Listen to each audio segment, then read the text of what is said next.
যাব, আমি আমার নিজের গন্তব্যে ফিরে গিয়েছিলাম। দূরে কোথাও একটা কুকুর অস্বাভাবিক লম্বা সুরে ডেকে উঠল। পাহাড়ের ঢাল বেয়ে শান্ত ঠান্ডা বাতাস নেমে আসছিল। আকাশের অসংখ্য নক্ষত্রের নিচে দাঁড়িয়ে মেয়েটি যেন একটা অদ্ভুত মায়া জাল তৈরি করেছে। আমি মুগ্ধ হয়ে জিজ্ঞাসা করলাম, গন্তব্য সেটা কোথায়?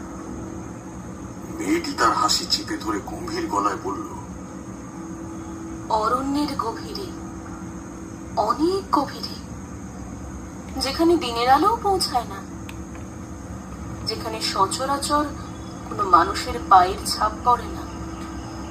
সে ক্ষণিকের জন্য থামল, তারপর আমার খুব কাছে এসে ফিস ফিস করে বলল, আর যে একবার ওখানে যায় সে আর ফিরে আসে না।